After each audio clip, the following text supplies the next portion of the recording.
안녕하세요. 저는 코이카 교육보건팀에서 일하고 있는 오충현 보건 전문가이고요. 먼저 제가 어떤 일을 하고 있는지 말씀을 드리려면 코이카가 어떤 일을 하고 있는지 이야기를 드려야 될 것 같은데요. 코이카는 가난한 나라의 가난한 사람들이 행복하게 할 수 있도록 그런 걸 도와주는 일을 하고 있고요. 실제 가난한 나라의 가난한 사람들이 행복하게 해지려면 정말 많은 것들이 필요하거든요. 그 중에서도 이제 건강하게 사는 것, 이게 가장 필요한 일 중에 하나이고요. 코이카는 이분들이 건강하게 살 수 있도록 굉장히 많은 일을 다양한 방법으로 하고 있는데, 예를 들면 에티오피아 같은 나라에서는 이 어린이들이 건강하게 출산할 수 있도록, 그리고 산모들이 안전하게 출산할 수 있도록 모자보건 프로그램을 하고 있고요. 필리핀 같은 곳에서는 결핵 프로그램 운영하기도 하고, 니제르 같은 곳에서는 이제 뇌수막염 예방접종을 통해서 뇌수막염에 걸린 아이들을 조금 더 오래 살 수 있도록 이렇게 도와주기도 하고, 여러 가지 다양한 이제 모자보건 사업을 하고 있습니다. 작년에 WHO 유니세프에서 나온 보고서를 보니까 2013년에 5살 미만의 5살 생일을 맞이하지 못하고 죽는 아이가 630만 명이라고 해요. 근데 우리가 이 아이들을 지금 현재 선진국 수준으로 의료의 기술을 혜택받을 수 있도록만 하면 약 300만 명까지 충분히 감소시킬 수 있다고 얘기를 하고 있거든요. 지금 우리가 하고 있는 활동들은 이러한 아이들을 살릴 수 있는 일들을 하고 있는 겁니다. 제가 코이카에 입사하자마자 처음 출장 가고 담당했던 사업인데요. 에티오피아에서 2008년도에서 2011년도까지 시행했던 에티오피아 가족계획 모자보건 사업이라는 게 있었어요. 그래서 어떻게 보면 움집같이 그런 움집 같은 곳에서 출산을 하는데 정말 땅바닥에 아무것도 없이 정말 신석시대 움집 같은 곳에서 출산을 하고 아이가 딱 떨어지면 그 땅바닥 같은 곳에서 이렇게 출산을 받고 있으신 거예요. 그래서 굉장히 깜짝 놀라고 놀랍기도 하였고, 제가 인터뷰했던 많은 사람들이 평균적으로 5명에서 6명 정도 그 정도의 아이를 낳고 계셨고요. 인터뷰하신 분 중에는 어떤 분은 12명까지 아이를 낳았다고 하시는 분을 봤고요.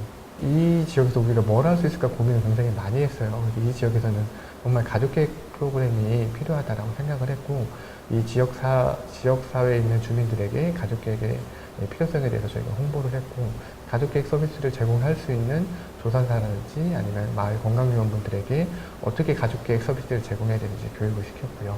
실제적으로 서비스에 필요한 물품들을 저희가 제공을 하고, 그리고 아까 말한 그런 땅바닥에서 아기 낳는 것들을 예방하기 위해서 이제 보건소에서 좀 조금 더 안전하고 깨끗한 방법으로 아이를 낳을 수 있도록 저희가 보건소 시설을 좀 개선해주고 깨끗하게 낳을 수 있도록 저희가 지원을 했습니다. 자주 방문하니까 이제 마을 사람들도 이제 알아봐서 반가운 게 인사드려서 굉장히 의사 선생님 고마웠고, 맞다고. 네, 이 마을 이장님 같은 경우는 이제 금방 분만한 아이를 이렇게 보여주시면서 대한민국 때문에 이렇게 우리가 건강하고 이렇게 건강한 아이를 출산할 수 있게 됐다라고 얘기해 주시면서 대한민국에 대해서 굉장히 고마워하시더라고요. 그럴 때 굉장히 좀 뿌듯하기도 했고, 2012년도에 실제적으로 저희가 이 사업에 대해서 영향평가를 시행을 했거든요. 그랬더니 이 사업 지역이 다른 지역하고 좀 뚜렷하게 다르게 이 가족계획에 대한 인식과 행동 변화가 뚜렷하게 있었고요. 실제적으로 가족계획 실천율도 굉장히 올라갔던 것을 볼 수가 있었습니다. 뼈 아픈 기억들이 혹시 있으신지, 사업하면서 내가 이 부분은 좀 아쉬웠다, 그냥 노고절 실패 사례 이렇게 질문드려도 될 것 같은데요. 코이카가 그리고 지금 많은 개발 NGO들이 실제로 사업을 이렇게 개발도상국을 하고 있는데, 이 개발도상국 그리고 이 가난한 나라들, 우리가 사업을 하고 있는 지역이 대한민국하고 일단은 달라요. 틀린 게가 아니라 다르다는데, 이렇게 다르다는 거에서 인정하는 게 굉장히 필요하고, 다르기 때문에 어떻게 보면 우리가 시행하고 있는 프로젝트나 이런 프로그램들이 성공하는 게 어떻게 보면 더 이상할 수도 있어요. 실제적으로 저희가 아까 말씀드린 그 DR콩고 말라리아 사업 같은 경우는 DR콩고 이제 말라리아 사업을 사업 준비를 하면서 실제적으로 현장을 방문을 했어요. 그리고 이 저희의 주요 타겟층은 여성과 아동이었기 때문에 임산부 숫자라든지 아니면 아동의 숫자에 맞춰서 저희가 모기장을 배분을 했거든요. 실제적으로 이제 중간평가를 이제 이 지역에 가봤더니, 이 지역에서는 그 집에 딱 갔는데 이 모기장을 아이들이 사용하고 있거나 임산부가 사용하고 있는 게 아니라 아버지들이 다 사용하고 있는 거예요.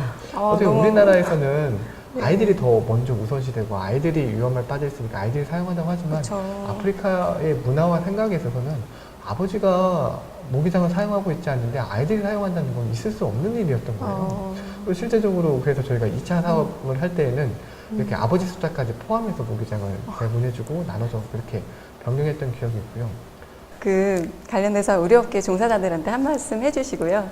예. 이런 분들이 사실 저에게 많이 물어봐요. 어떻게 하면 보건 OD 쪽에서 일을 할 수 있을까요? 어떻게 하면 보건 OD 전문가가 될 수 있을까요? 제가 보건학을 따로 공부해야 되나요? 아니면 개발학을 따로 공부를 해야 되나요? 이제 그렇게 질문을 하시는데 사실 그분들에게 해드리는 가장 첫 번째 이야기는 먼저 전문가가 되라예요. 예, 어느 분야든지 전문성이 있어야 그거를 쉐어할 수 있거든요. 우리가 채워줘야 이분들에게 우리가 가진 것을 나눌 수 있지, 우리가 채워지지 않았는데 이분들에게 나눌 수 있는 건 사실 많지 않아서, 그게 보건이든 개발이든 아니면 어떤 분야든 간에 자기의 전문성을 먼저 길러야 된다고 꼭 이야기를 하고요. 한 가지 또 더 이야기를 하면 항상 방향성을 세계 시민에 맞춰야 될 필요성이 있어요. 예를 들면 아프가니스탄에 있는 여자아이가 교육을 못 받는 게 우리 집에 있는 내 아이가 교육을 못 받는 것 같이 그러한 안타까움을 느껴야 되고, 에티오피아에 있는 아이가 예방접종을 못 받아서 죽는 거를 보면 내 아이가 죽는 것처럼 이렇게 세계 시민으로서의 자의식을 갖는 게 굉장히 중요하거든요. 마지막으로 한 가지만 좀 덧붙이면 책을 많이 읽으라고 얘기를 해주고 싶어요. 실제 제가 보건의대 전문가로, 제가 보건의대 전문가인지 모르겠지만 보건의대 전문가로 이제 보건의대에 관련된 활동을 할 때 정말 많은 책들을 읽고 싶은데 읽을 수 있는 실제적인 시간이 많이 없어요.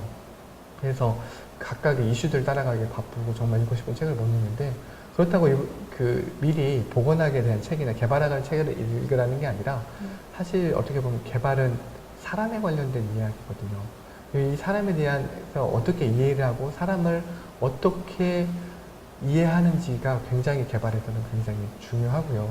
이 사람과 사람 사이의 관계 맺음이 어떻게 보면 개발이라고 할 수 있는데, 이 관계 맺음을 잘 할 수 있게 하기 위해서 이 고전 문학책이라든지 아니면 철학에 관련된 책이라든지 아니면 이 사람에 관련된 책들을 좀 더 풍부하고 굉장히 깊게 정말 시간을 통째로 좀 투여해서 이렇게 책을 좀 많이 읽었으면 좋겠다라는 이야기를 많이 해줍니다. 좋은 답변 너무 감사드립니다.